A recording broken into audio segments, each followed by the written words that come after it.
The Acolyte, épisodes 1 et 2. Ça y est, The Acolyte, la série Star Wars que j'attendais le plus, fait enfin son apparition sur nos petits écrans et c'est déjà bien dommage, car étant donné mon ressenti actuellement, je pense que la chose n'aurait pu être que meilleure si on avait eu la possibilité de découvrir tout ça sur grand écran. Et oui, car je vous le dis tout de suite, si je ne peux pas d'ores et déjà dire que j'ai adoré, on peut quand même dire que j'ai vraiment apprécié ces deux premiers épisodes. Deux épisodes dont l'histoire s'inscrit selon moi dans ce qu'on peut d'ordinaire retrouver dans des romans. Et au final, c'est probablement le format qui colle le mieux pour une série Star Wars, qui doit forcément explorer l'univers d'une façon bien différente de ce qu'on a pu voir dans les différents films de la saga. Alors grâce au format série, on peut prendre le temps d'explorer différents points de vue et de mettre bien plus en avant d'autres types de personnages, ainsi que faire quelque chose que j'attendais d'une série Star Wars, à savoir qu'elle nous montre à quoi peut ressembler le quotidien de quelqu'un qui vit dans cet univers que nous chérissons tous. Et force est de constater que quand on n'est pas un Jedi, Star Wars ressemble visiblement énormément à ce qu'on peut voir dans Alien, à savoir des hommes et des femmes qui tentent de s'en sortir en essayant de gratter le moindre petit salaire que les grandes corporations telles que la Fédération du Commerce, qu'on peut revoir ici, acceptent de leur offrir. Et c'est d'ailleurs un point qui me force à vous apprendre que la showrunneuse de cette nouvelle série, Leslie Headland, est une très grande fan de la menace fantôme, et je trouve qu'à travers ces deux épisodes, on le ressent énormément, car tout dans ce qu'on peut y voir semble se calquer de façon assez harmonieuse avec ce que George Lucas avait pu nous présenter dans l'épisode 1. Mais maintenant que je vous ai dit ça, explorons un peu plus en détail tout ce que j'ai pu apprécier dans cet épisode, puis on conclura cette vidéo avec quelques petites théories que j'ai pu imaginer pour la suite. Je vous préviens, il y a déjà du lourd. Pour commencer, j'aime beaucoup le fait qu'on soit enfin sorti de cette ère où les réalisateurs ne pouvaient jurer qu'avec le volume, car c'en était devenu presque claustrophobique pour moi, j'en pouvais plus de voir tous ces décors fermés, alors ici on respire enfin, il y a du vrai décor, des rues adjacentes, ça fait du bien.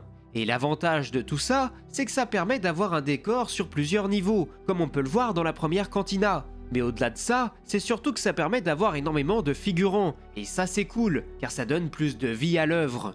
On remarquera quand même que tout un tas de nouveaux aliens sont présents, et la seule petite critique que j'aurais à faire, c'est qu'on a l'impression de ne pas avoir d'aliens que l'on connaît déjà, comme les Twi'lek ou les Rodiens, qu'on voyait partout dans la prélogie. Mais franchement, c'est vraiment un petit détail et c'est pour pinailler.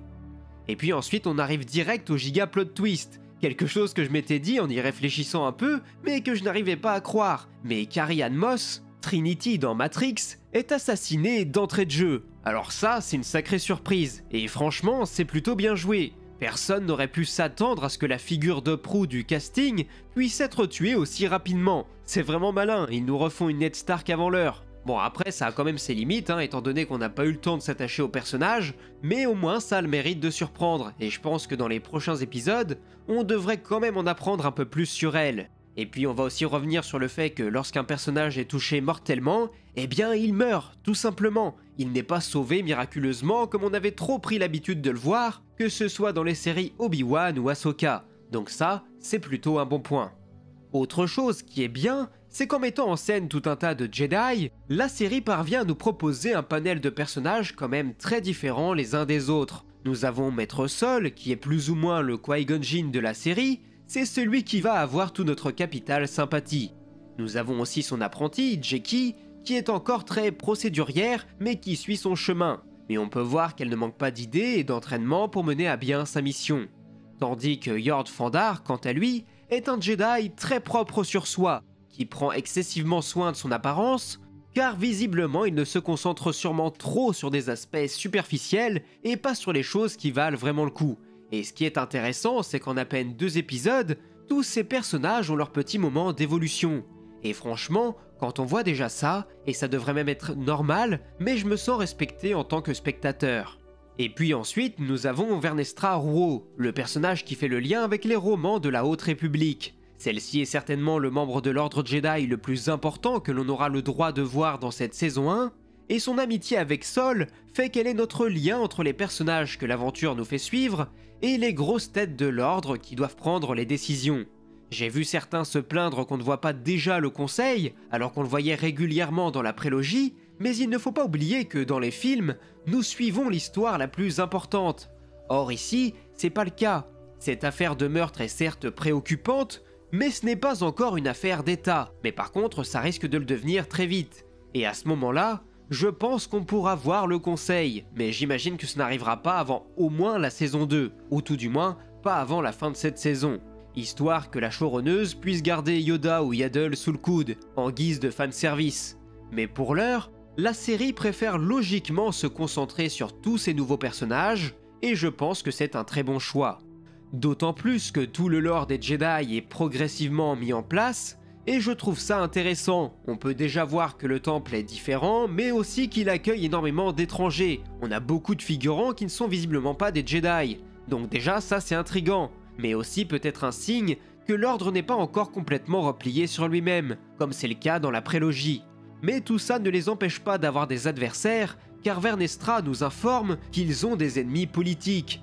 C'est d'ailleurs ce qui les pousse à agir dans le secret, donc rien que ça c'est aussi intriguant, car on imagine que ce sont des sénateurs qui s'en prennent à eux, mais qui sont-ils et pourquoi en ont-ils après les Jedi? Ce sont des questions qui, je l'espère, obtiendront des réponses. Enfin, pour dire un mot sur la réalisation, je sais que certains vont râler pour l'aspect kung-fu des chorégraphies, mais à titre personnel, ça ne me choque pas vraiment. Je comprends que certains puissent avoir du mal, mais à partir du moment où tu te dis que c'est un réel parti pris, je pense qu'on peut passer sur le fait que ce soit différent. Faut se dire aussi qu'avec les combats très acrobatiques de la prélogie, là aussi ça avait dû faire un sacré choc aux spectateurs de l'époque par rapport aux combats de la trilogie d'origine. Et pourtant, de nos jours, on ne se pose plus vraiment de questions à ce sujet. Donc si on se montre ouvert dès maintenant à de nouvelles choses, je pense que petit à petit, on se dira que tout cela est cohérent. Et puis au final, il n'y a rien d'étonnant à voir des Jedi combattre de cette façon. Ils font face à des adversaires souvent de seconde catégorie, ce qui fait qu'ils n'ont que rarement l'opportunité d'allumer leur sabre, qu'ils ne doivent, pour rappel, utiliser qu'en dernier recours, quand leur vie, ou celle des autres, est en danger. Ce qu'on voit d'ailleurs dans les 5 premières minutes, puisque le combat se fait d'abord à main nue et en utilisant la force de temps à autre, mais dès que le combat devient sérieux, la Jedi n'hésite pas à brandir sa lame. Donc pour moi, ça se tient, et je trouve que les chorégraphies sont plutôt cool et pas trop mal filmées. J'ai pas trop d'expérience pour juger dans ce domaine, mais tant que les mouvements sont visibles et que tout n'est pas cuté toutes les centièmes de seconde comme c'est trop souvent le cas dans certains films Marvel, moi je ne peux qu'apprécier. Et puis au-delà de ça, on a d'autres idées intéressantes, comme notamment toutes les transitions lors du passage flashback de Osha qui sont bien trouvées et bien mises en scène. On pourra aussi noter les nombreuses transitions en volée qui respectent la logique d'origine de Lucas, qui voulait que ce genre de transition soit réservé à une sorte de changement de chapitre, ce qui est à peu près le cas ici, donc c'est un bon point. Et pour aller plus loin, j'ai aimé la façon dont était mise à l'image la bulle de protection de force du Jedi, que tout passe par le visuel alors que c'est quelque chose d'invisible, sans qu'on ne force Mae à nous dire explicitement qu'il y avait une bulle qui protégeait sa cible. Tout comme la vitesse de force qui nous est montrée de façon subtile, où l'on voit juste que les Jedi peuvent réagir beaucoup plus rapidement que Mae, grâce à leur entraînement, sans même qu'elle ne puisse s'en rendre compte. Et pour finir sur cet aspect, la réalisatrice et showrunneuse avait récemment pu déclarer que son épisode favori de The Clone Wars était celui où Ahsoka était jugée coupable du crime commis par Barriss. C'est pour cette raison qu'on retrouve ce genre de scénario de la fausse coupable dans cette série, et qu'on peut avoir ce clin d'œil et parallèle dans l'image entre Sol et Osha, et Anakin et Ahsoka dans la saison 5 de The Clone Wars. Mais maintenant, voici ce que j'imagine pour la suite. Je pense qu'on devrait avoir de nouveaux flashbacks, notamment pour comprendre et surtout pour voir de nos propres yeux ce fameux accident que Mae a pu provoquer, car c'est de celui-ci que découle toute l'histoire que nous avons pu découvrir. Alors attention, car je vais m'appuyer sur les autres images vues dans les trailers et les déductions qu'on peut en faire désormais, donc attention à vous si vous êtes allergique au moindre spoiler, même si bien sûr tout cela va rester de la théorie. On devrait donc dès lors voir l'acteur Dean Charles Chapman lorsqu'il n'était qu'un apprenti, et qu'il a accompagné le groupe de Jedi auprès de la secte qui a vu grandir Osha et Mae. Dans la bande-annonce, on peut voir que celui-ci finit par être possédé à un moment donné, ce qui a possiblement poussé le Jedi Wookiee Kelnaka à riposter, et j'imagine a possiblement blessé son compagnon à l'œil, d'où sa cicatrice dans le futur. Maintenant, il faudrait comprendre pourquoi celui-ci s'est retiré de l'ordre, ou tout du moins qu'il a décidé de faire vœu de barache, ce qui, pour rappel, est une sorte de pénitence pour les Jedi. Peut-être que lorsqu'il a été possédé, il a commis un crime, possiblement en tuant un membre de la famille de Mae. Et quant à Kelnaka, celui-ci s'en est certainement voulu d'avoir blessé son camarade Jedi et a fait le choix de se retirer sur Koffar, une planète qui semble se rapprocher de son monde d'origine, Kashyyyk, avec ses grands arbres, et il a visiblement élu domicile dans un ancien vaisseau où il vit de façon solitaire et surtout au calme. Malheureusement, celui-ci devrait sûrement recevoir la visite de Mae et peut-être pire encore, car si je me fie au trailer encore une fois, les Jedi devraient certainement débarquer en nombre très prochainement, notamment pour lui venir en aide, ce qui devrait certainement pousser ce mystérieux individu qu'on va appeler le Sith, même si pour le moment rien ne nous dit que c'en est un, mais on va dire que c'est plus simple de l'appeler comme ça, et puis le décor global semble être tout à fait le même, donc ça devrait certainement se dérouler dans le prochain ou le 4e épisode, et à nouveau, Lucasfilm respecterait son principe de base qui consiste à ne pas dévoiler d'images des 4 derniers épisodes dans ses trailers, ce qui est plutôt une bonne chose, car ça nous laisse une bonne dose de mystère, et pour une série qui se place dans un contexte d'enquête, ça ne peut être qu'une bonne chose. Et profitons-en d'ailleurs pour parler de ce fameux Seigneur Sith, car c'est peut-être difficile d'aller très loin en parlant de lui, mais je suis content que la série nous le dévoile d'emblée à la fin du premier épisode avec son petit discours. Ça rend le tout très intriguant et nous fait nous poser énormément de questions sur qui il peut être et sur ce qu'est son véritable objectif. Au premier abord, on va forcément croire qu'il cherche à porter atteinte aux Jedi, mais peut-être qu'il cherche également à obtenir sa propre apprentie, et que pour cela, l'acolyte doit prouver qu'elle peut mériter cette place à ses côtés.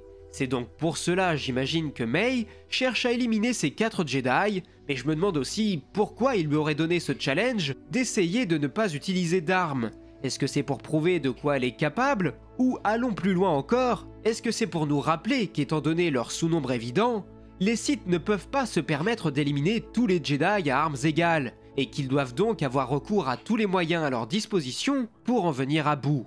Car après tout, si Palpatine est parvenu à ses fins, c'est grâce à ses machinations. Il n'a pas tué de lui-même tous les Jedi. Et c'est vers ça peut-être que cherche à tendre la série. Et si c'est le cas, si c'est ce que le Sith cherche à faire, en mettant au défi une acolyte de tuer des Jedi sans armes, je pense que ça peut être tout à fait intéressant.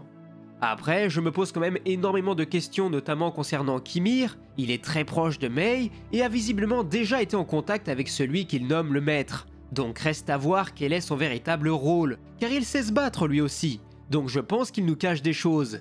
Et si j'ose aller plus loin encore, j'aurais même tendance à dire que Mae ne sera peut-être pas l'apprenti final du Sith, et qu'on devrait aussi faire attention à sa sœur, car c'est elle qui est du côté des Jedi actuellement, et elle peut avoir un bon fond certes, mais il ne faut pas oublier ce qu'a pu nous dire Sol, qu'elle a un véritable désir de vengeance en elle qui la guide, et qu'elle n'est donc peut-être pas si pure qu'on pourrait le croire au premier abord. Je pense donc qu'il faut se méfier d'elle.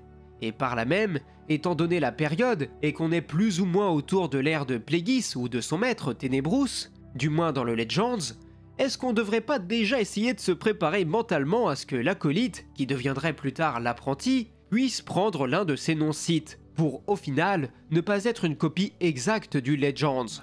C'est une question qui mérite d'être posée. Bref, voilà tout ce que j'avais à dire de mon côté, je suis vraiment très content de ces 2 premiers épisodes, ça faisait longtemps que j'attendais de pouvoir ressentir ce genre de sentiments positifs, et je ne peux que conseiller à tout le monde d'essayer d'accueillir la série en étant un chouïa positif, et de ne pas se concentrer que sur les petits détails qui pourraient nous titiller au premier abord. Je vous assure que ça aide vraiment. Quoi qu'il en soit, maintenant c'est à vous de me dire ce que vous en avez pensé, j'ai vraiment très hâte de lire vos commentaires, et sinon comme toujours, vous retrouverez dès demain un sondage dans l'onglet communauté de la chaîne pour que je puisse faire un suivi de vos avis sur les différents épisodes de la série. Enfin, si vous aimez mon travail et que vous souhaitez me soutenir, je vous invite à m'accompagner, que ce soit ici en cliquant sur l'onglet rejoindre ou sur Tipeee. Merci à toutes les personnes qui ont d'ores et déjà rejoint notre navire. En attendant, moi il ne me reste plus qu'à vous dire à la prochaine pour de nouvelles vidéos, on se retrouve la semaine prochaine quoi qu'il arrive pour l'épisode 3, bref, c'était Absolute et que la force soit avec vous, ciao.